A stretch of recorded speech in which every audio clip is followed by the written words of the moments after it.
Welcome back to Mastering MHA MBA. This is Chapter 10 of Managerial Accounting, the final part, 4 of 4, based on Managerial Accounting by Datar and Rajan from Pearson. Part 3 covered how to buy. This part covers how to build and how fast to deliver. Just-in-time production, the systems that coordinate it, and time itself as a competitive weapon. Two products can show identical margins on paper while one of them quietly destroys your delivery promises. The difference is a bottleneck, and the cost of the waiting it creates appears nowhere on a standard income statement. By the end of this part, you will know how to find that cost and why a small increase in workload can blow up lead times out of all proportion. Factories coordinate production two ways. Materials requirements planning is a push system. You forecast demand, explode it into a master schedule and bills of materials, and push finished goods into inventory, ready or not. Just-in-time production is the opposite, a demand pull system. Nothing is made at any workstation until the next station downstream, and ultimately a real customer asks for it. Push builds to a guess, pull builds to an order. A just-in-time plant has a recognizable anatomy. Production is organized in manufacturing cells, where all the equipment for one product family sits together, so material barely travels. Workers are multi-skilled, handling several machines and routine maintenance. Defects are attacked aggressively because with almost no inventory between stations, one defect stops the whole line. Setup times are driven down so small batches are economical, and suppliers deliver reliably just in time. Notice something. JIT only works if the quality discipline from parts 1 and 2 is already in place. The financial benefits flow straight from what disappears. Inventory carrying costs collapse. Warehouse space, materials handling, breakage, and obsolescence shrink with the stockpiles. Problems surface immediately instead of hiding behind buffer stock, so quality improves. And manufacturing lead times shrink, which means the company responds to customers faster. Each benefit is measurable with the relevant cost tools you already have from this course. Here is the accounting bonus. In a cell layout, costs that used to be indirect, like materials handling, machine operation, and inspection, can be traced directly to the product family made in that cell.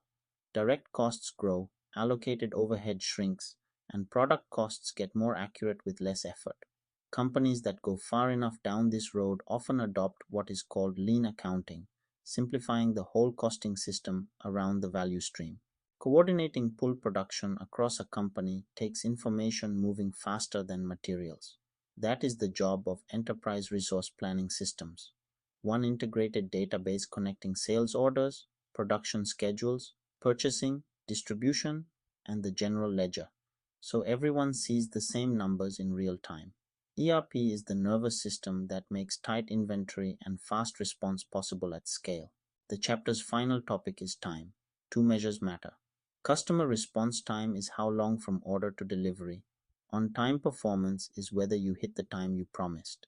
Think of FedEx, which sells next-day delivery by 10:30 in the morning and measures itself on exactly that promise.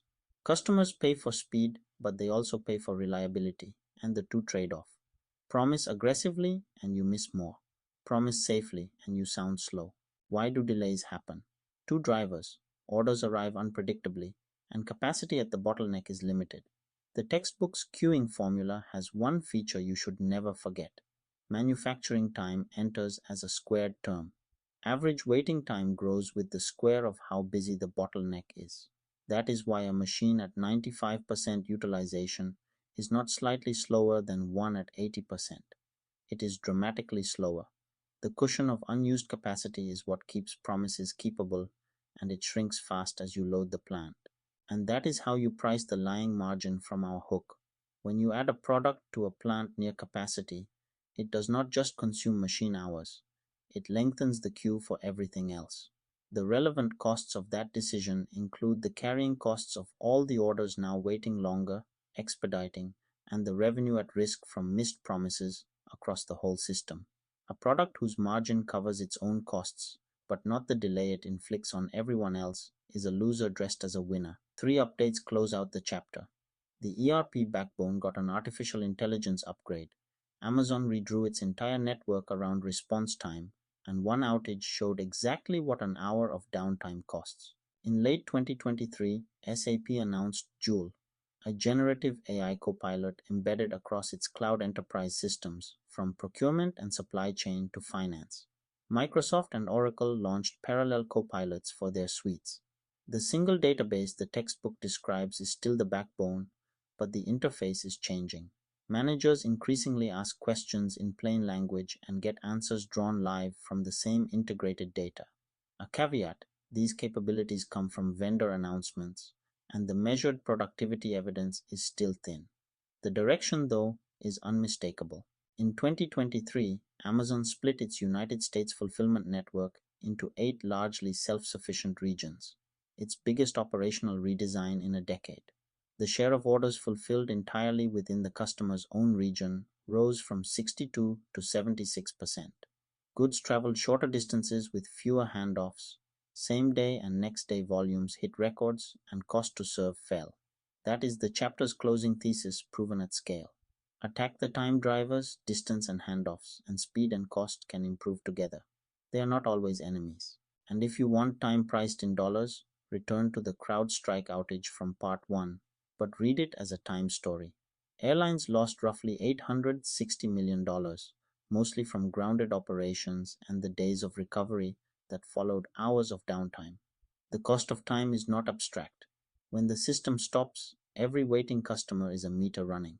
That completes Chapter 10. You can now price a quality failure, size an inventory policy and its buffers, and put a dollar figure on waiting. 3 quiet disciplines that decide who wins. Next chapter, we move to the biggest decisions managers make: capital investments, how to decide which big, irreversible bets are worth making, and how the time value of money changes everything. See you in Chapter 11.